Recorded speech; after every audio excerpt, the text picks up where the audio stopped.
Okay, तो हम last class में एसजेएफ यानी shortage job first type of scheduling discuss कर रहे थे। तो इसके हमने कुछ क्वेश्चन सॉल्व भी किए थे। इसमें किसी को भी कोई इश्यू हो, कंफ्यूजन हो तो पूछ लीजिए। बाकी हम एक क्वेश्चन और इस पे कर लेते हैं एसजेएफ नॉन प्रिमिटिव पे। उसके बाद में आपको next type of scheduling SJF के अंदर ही प्रिमिटिव टाइप की कैसे कर सकते हैं वो डिस्कस करते हैं। Okay, yes Allen. इस क्वेश्चन के थ्रू जिनका भी अभी डाउट है एसजेएफ नॉन प्रिमिटिव में, वो अपने डाउट क्लियर कर लें। अगर कुछ भी इसमें कंफ्यूजन रहता है तो पूछ लीजिए, बिकॉज ये सिंपलेस्ट टाइप ऑफ शेड्यूलिंग है अभी नॉन प्रिमिटिव। इसके बाद जो प्रीएम्प्टिव शेड्यूलिंग आएगी वो थोड़ा ज्यादा कॉम्प्लेक्स होती है। तो अगर यही क्लियर नहीं होगा तो फिर वो आप लोग कैच नहीं कर पाओगे। ठीक है, कोई भी कंफ्यूजन हो यहाँ पे किसी भी टाइप का तो पूछ ले थ्रू चैट और थ्रू आप हैंड रेज करके अनम्यूट करवा के भी क्वेश्चन कर सकते हैं।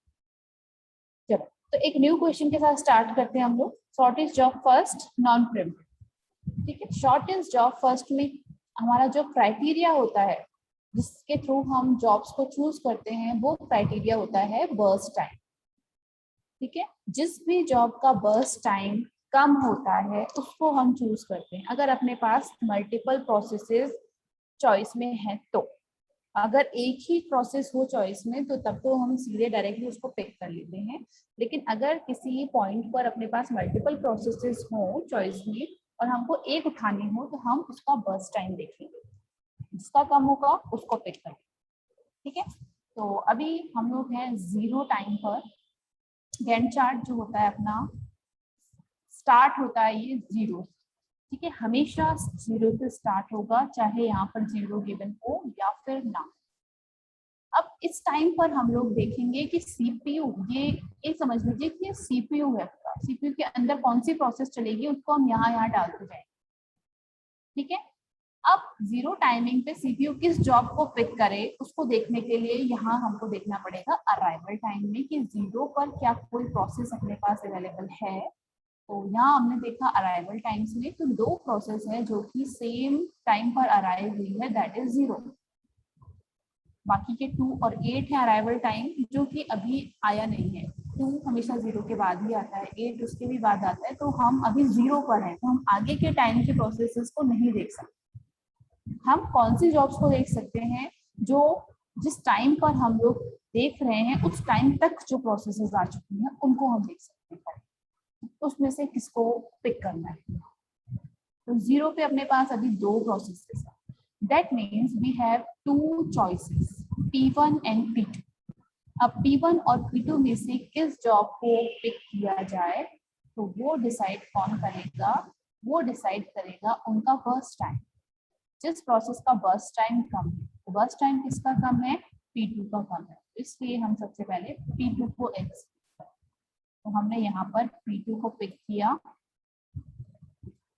ओके, और कब तक चलेगी P2? यहाँ पर पार का मतलब है कि खत्म होगी। कब खत्म हो रही है ये? 10 पर खत्म हो रही है। तो 0 से 10 तक जाएगी, यानी कि 0 + 10 यहाँ पर आ जाएगा आपका 10। ये पूरी क्यों चलाई हमने? क्योंकि ये अभी हम नॉन प्रिमिटिव शेड्यूलिंग डिस्कस कर रहे हैं जिसके अंदर कि हम प्रोसेस को अगर पिक कर लेते हैं तो पूरा फिनिश कर। ठीक है, इसलिए इसको हमने सिंपलेस्ट बोल दिया। देन आप अगर 10 यूनिट ऑफ टाइम पर हो अभी सीपीयू के अंदर आप, तो यहाँ पर इस टाइमिंग तक अब आप देख लो कि अपने पास कौन कौन सी प्रोसेसेस है। तो 10 में जब आप देख रहे हो तो ये सारी प्रोसेसेस आ चुकी है। दैट मींस क्योंकि 2 पर भी आ गई थी, 8 पर भी आ गई थी, 10 से पहले ही आ चुकी है। तो अब अपने पास 3 choice, P1, P3 and P4, तीनों चॉइस अपने पास रेडी क्यू में होंगी। अब इनमें से एक को हमको उठाना है, तो किसको उठाएंगे ये डिसाइड करेगा उनका बर्स्ट टाइम। P2 वैसे ही फिनिश हो चुकी तो ये अपने पास ऑप्शन में ही नहीं है। आप तो भाई यहाँ से आप देख सकते हो कि सबसे कम बर्स्ट टाइम P3 का है।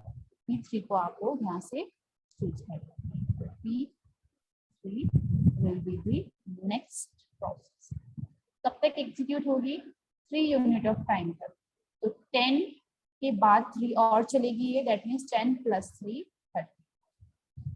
तो 13 पर जाकर के आपकी P3 कंप्लीट होगी। राइट, क्योंकि 10 से स्टार्ट करा इसलिए 13 तक गए। चलिए तो ये 3 यूनिट ऑफ टाइम ही है ना, अगर 10 से शुरू कर रहे हैं तो 11, 12, 13 3 यूनिट ऑफ टाइम में कंप्लीट होगी। अब नेक्स्ट जॉब, तो अब कोई अराइव तो हो नहीं रही है जॉब, तो बस इसमें हम देखते जाएंगे कि कौन कौन से ऑप्शन है और बस टाइम किसका। तो P1 और P4 में से बस टाइम किसका कम है? P1 का। ठीक है, तो P1 को हम लोग चूज करें। तो ये हमने यहाँ पर P1 को चूज कर लिया। 14 यूनिट ऑफ टाइम और 13 ऑलरेडी स्टार्ट कर रही है, तो यहाँ पर ऑलमोस्ट 227 तक आपकी P1 चलेगी, ये भी फिनिश हो गई। And then last will be P4। तो P4 को पिक कर लो। अब लास्ट में जो बचा है उसका कुछ भी टाइम हो तो लेना ही है हमको। तो 15, तो 15 यानी कि आपका 5 + 7 2 and 42, राइट। तो ये अपनी यहाँ पर जॉब्स कंप्लीट। हाँ अंशुल, वीडियो ऑन कीजिए अंशुल। कंप्लीशन टाइम कैसे नोट करते हैं? आपको राइट हैंड साइड से जिस भी प्रोसेस का कंप्लीशन टाइम लिखना है उसको राइट हैंड साइड से देखते चलिए, जहां पर भी फर्स्ट वो उसका एग्जिस्टेंस मिल रहा है उसके राइट साइड में उसका कंप्लीशन टाइम है। ठीक है, तो P1 का कंप्लीशन टाइम कौन सा है? यहाँ पर 27 नोट कर लीजिए।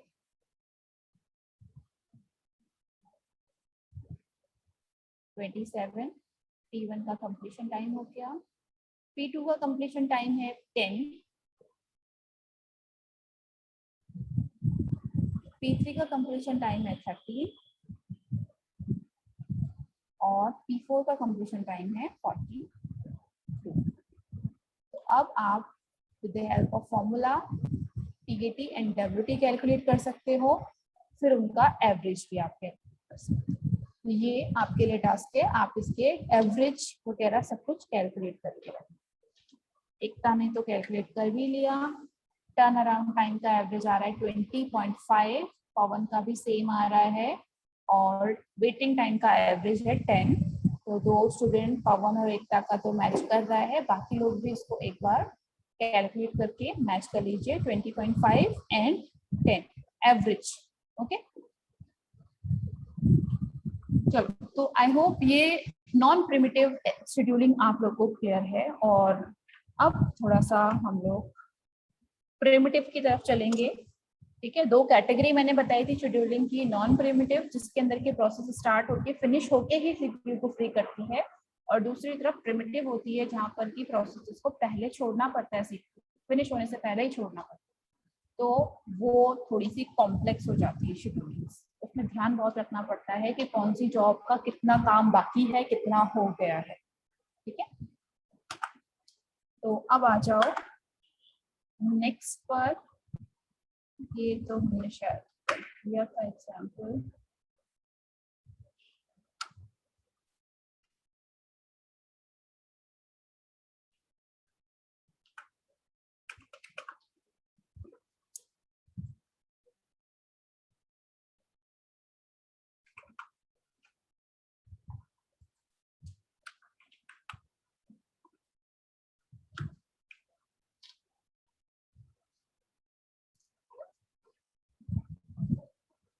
Non primitive.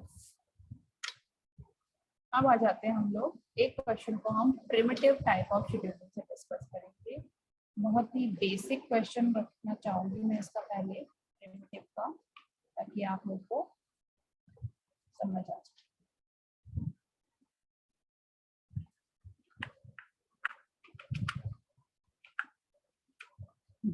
इस क्वेश्चन को मैं थोड़ा चेंज कर देती हूँ।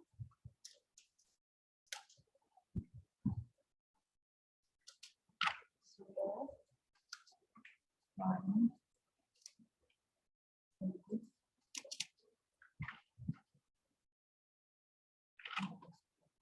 6, 5,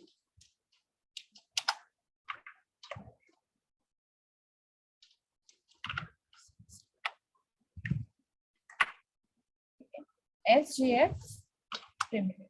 शॉर्टेज जॉब फर्स्ट के जो क्वेश्चन बनेंगे आप लोगों के लिए, वो क्वेश्चन आप लोग को क्लियरली मेंशन होंगे कि आपको प्रिमिटिव मेथड से सॉल्व करने हैं या फिर नॉन प्रिमिटिव मेथड से।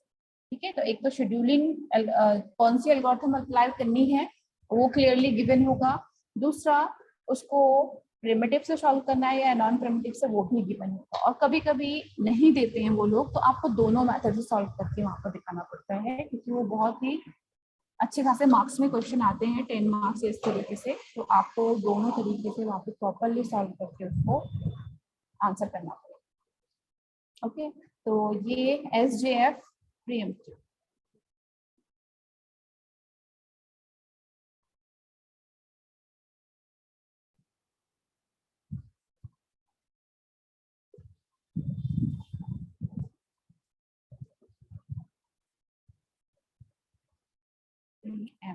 ओके, नाउ अब इसका मेथड ध्यान से देखना, वही गैंट चार्ट बनेगा, वही अराइवल, क्वेश्चन बिल्कुल सेम रहेगा। ठीक है, बस इसमें प्रिमिटिव गिवन होगा। अब यहाँ पर क्या होगा कि ये भी इस 0 से स्टार्ट करेंगे हम इस गैंट चार्ट को भी। ठीक है, 0 टाइम पर कौन कौन सी प्रोसेसेस हैं अपने पास वो आपको देखनी है, सेम एज अभी नॉन प्रिमिटिव चल रहा है, कुछ चेंज नहीं। तो 0 पर अपने पास कौन सी प्रोसेस अराइव हुई है, एक ही प्रोसेस है P1।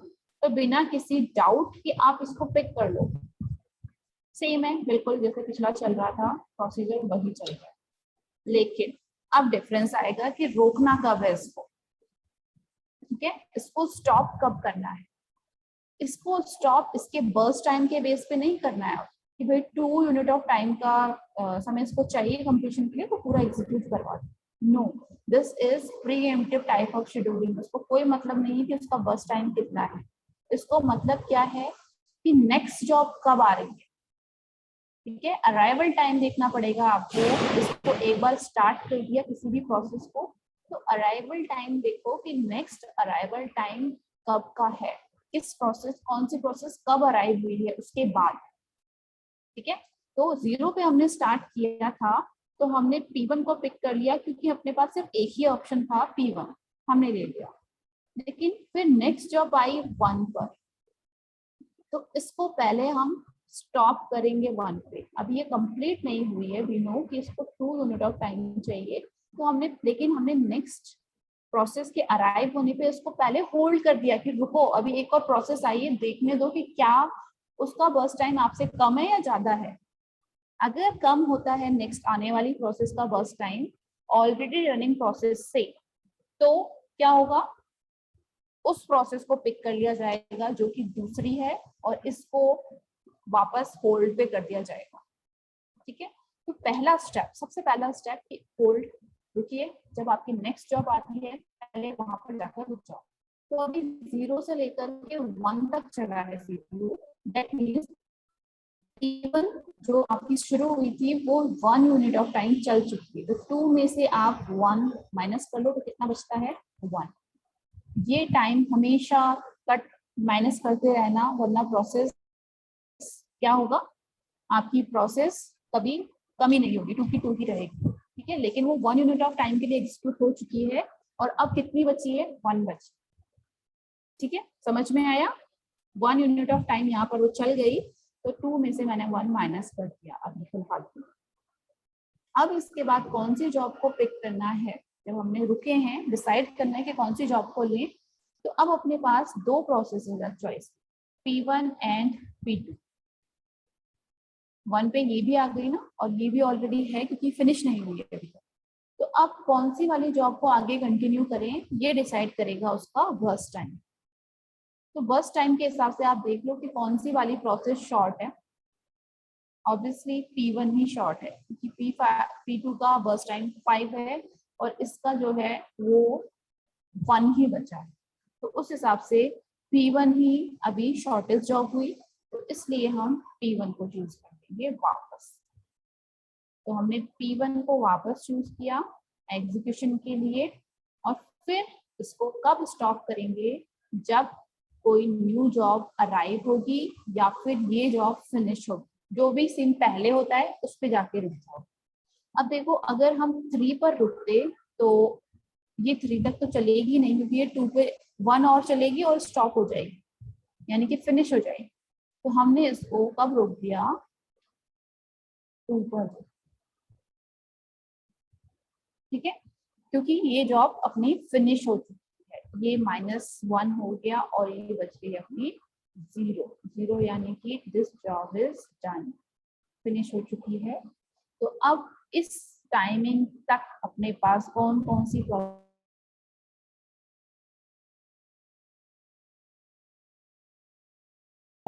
2 से पहले क्या आता है, 0 और 1, और 2 पर तो कोई प्रोसेस आई नहीं है, और ये वाली 0 वाली ऑलरेडी फिनिश हो चुकी है। दैट मीन्स अपने पास एक ही ऑप्शन है P2, और कोई ऑप्शन ही नहीं है अभी इस टाइम तक। तो हम P2 को पिक करें, P2 को पिक किया, P2 को एग्जीक्यूट किया, कितना, कहाँ तक जाएंगे, नेक्स्ट जॉब के अराइवल तक, यानी कि 3 पे जाकर के हम स्टॉप कर देंगे उसको। 2 से लेके 3 तक, यानी कि 1 यूनिट ऑफ टाइम ये चला है। दैट मीन्स 5 - 1, कितना बचा ये प्रोसेस, 4। ठीक है, 1 यूनिट ये एग्जीक्यूट हो चुकी है, 4 यूनिट की जॉब रिमेनिंग है। अब कौन कौन सी प्रोसेस है अपने पास चॉइस में, P2 और P3, दोनों में से शॉर्ट कौन सी है, तो इनका बस टाइम देख लो। बस टाइम दोनों का इक्वल आ रहा है अभी भी, देखो 4 और 4। बस टाइम मतलब कितना बची है वो प्रोसेस, इसको शॉर्टेस्ट रिमेनिंग जॉब फर्स्ट भी बोलते हैं। ठीक है, तो जो बचा हुआ टाइम है उससे कंपेयर करो, तो 4 4 दोनों का बिल्कुल सेम है, तो उस केस में आप जो एग्जीक्यूट कर रहे थे या जो ऊपर है उसको ही ले लो। ठीक है, तो हमने P2 को ही एग्जीक्यूट कर दिया। हम क्यों स्विच करें जब दोनों का शॉर्टेज जॉब, जो जॉब्स हैं दोनों का बस टाइम सेम है, तो हम जो चल रही है उसी को आगे लेंगे, राइट। और कब तक एग्जीक्यूट करेंगे इसको, नेक्स्ट जॉब कब आ रही है देखो, 6 पे, तो 3 + 3 6 होते हैं, और ये जॉब कंप्लीट कब जाके होगी, 4 पे, तो 3 पहले आ जाएगा, 4 तो बाद में आएगा ना 3 के बाद, तो हमको 6 पर रुकना पड़ेगा। तो हम 6 पे रुके, तो कितने यूनिट ऑफ टाइम और चल गए, ये 3 + 3 6 होते हैं, तो आप 3 इसमें से माइनस कर दीजिए, ये कितना हो गया, 1 बच गई है। तो अब 6 पे एक न्यू जॉब अराइव हुई, तो हमने इसको देख लिया कि अब अपने पास कितने ऑप्शन हैं, एट दिस टाइम अपने पास कितने ऑप्शन है, P2 P3 और P4, 3 ऑप्शन है। तीनों में से हम किसको रन करेंगे, 1 को, जिसका बस टाइम सबसे कम होगा, दैट मीन्स P2 को ही एग्जीक्यूट करेंगे। तो हमने यहाँ पर P2 को लिया, P2। और आगे देखो कोई भी जॉब नहीं आ रही है, 6 के बाद अराइवल बंद हो चुके हैं, तो सिंपली जब अराइवल टाइम खत्म हो जाए, लास्ट अराइवल टाइम तक आप आ जाओ, उसके बाद ये लाइक प्रिमिटिव शेड्यूलिंग की तरह ही, नॉन प्रिमिटिव की तरह ही वर्क है, यानी कि P2 को फिनिश कर दो जितना भी टाइम इसका बाकी है, तो ये 7 पे जाकर के फिनिश हो गई। दैट मीन्स ये भी आपकी डन, 0 बच गया इसका, मतलब कि ये जॉब भी फिनिश।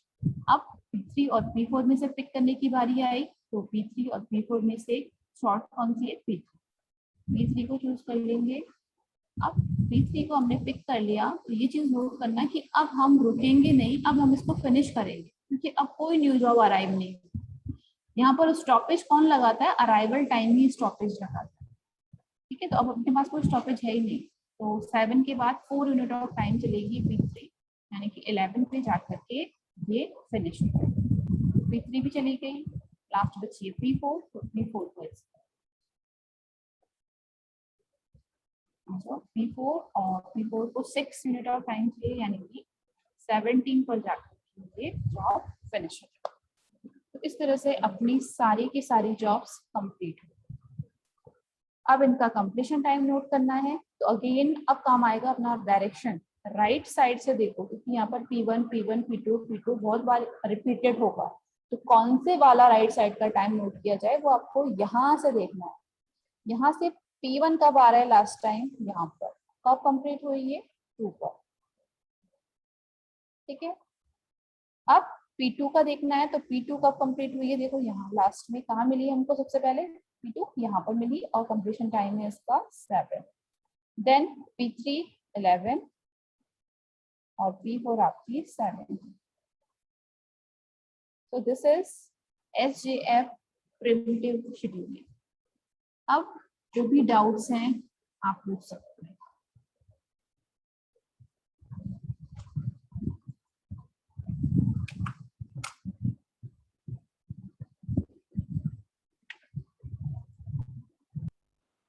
ओके तो जीरो टाइम पर हम लोग अभी हैं, तो इनिशियली अब कौन सी प्रोसेस रन होगी फटाफट चैट में बता दीजिए।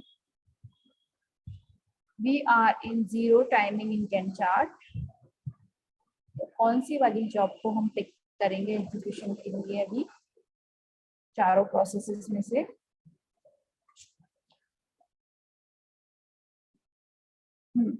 एकता ने तो बता दिया, और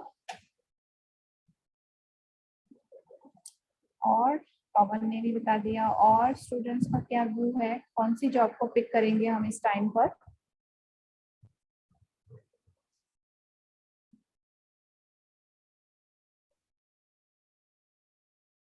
सो करेक्ट है, P1 को पिक करेंगे क्योंकि जीरो अराइवल टाइम पर सिर्फ एक ही प्रोसेस आई है, दैट इज P1। ठीक है, तो डायरेक्टली P1 को उठा लेंगे। P1 आ गई, अब इसको स्टॉप कहाँ पर करेंगे?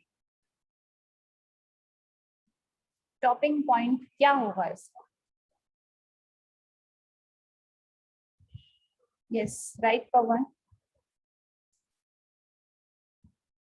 देखो इसका स्टॉपिंग पॉइंट दो ही केस हो सकते हैं, या तो ये जब फिनिश हो रही है या तो कोई न्यू जॉब अराइव हो।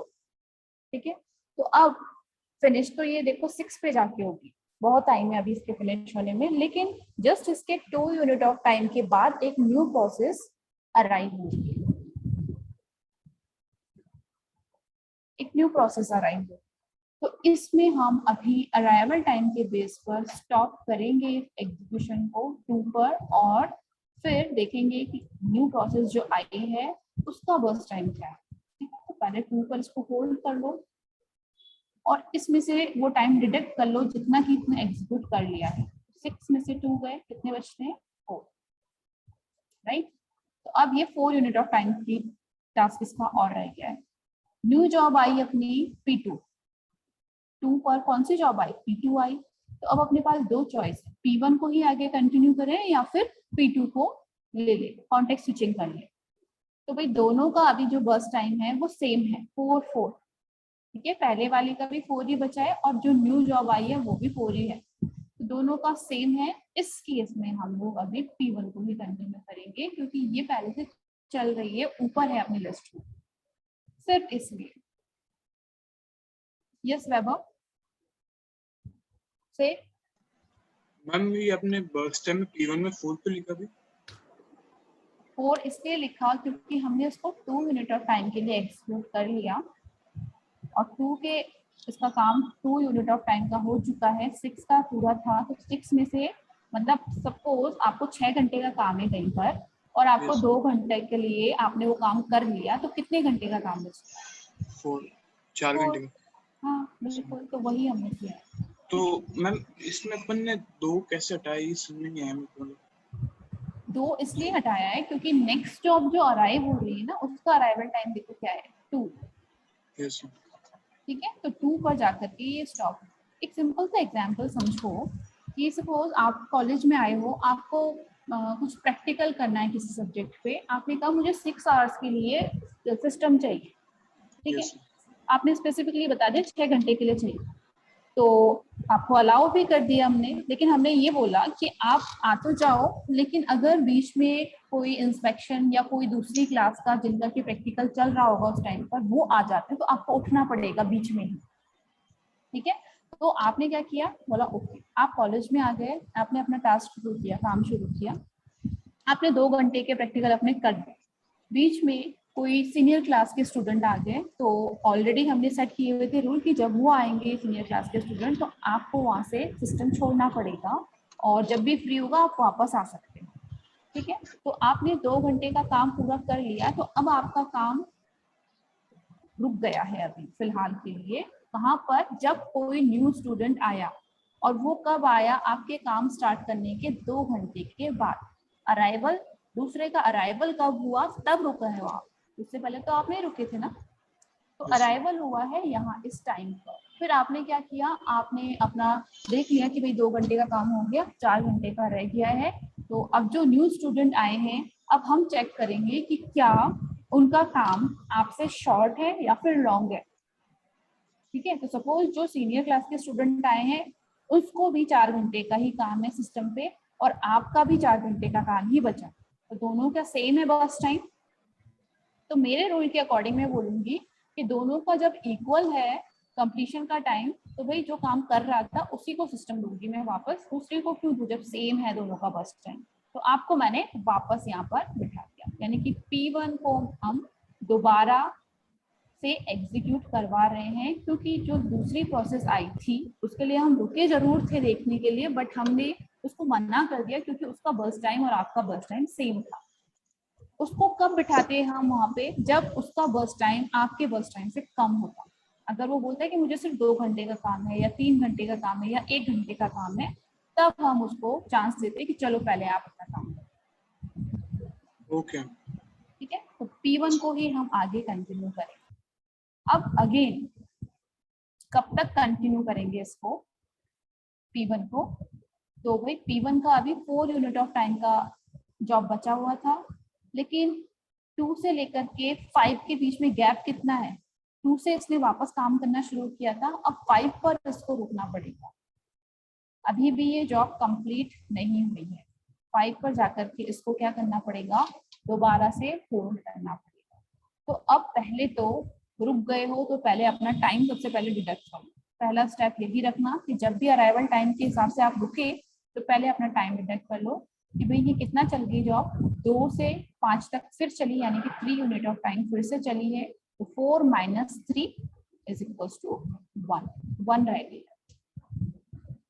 अब कोइंसिडेंस देखो कि जो न्यू जॉब आई P3 5 पर, उसका भी बस टाइम 1 है और आपके पास भी 1 आवर का ही टाइम बचा हुआ है।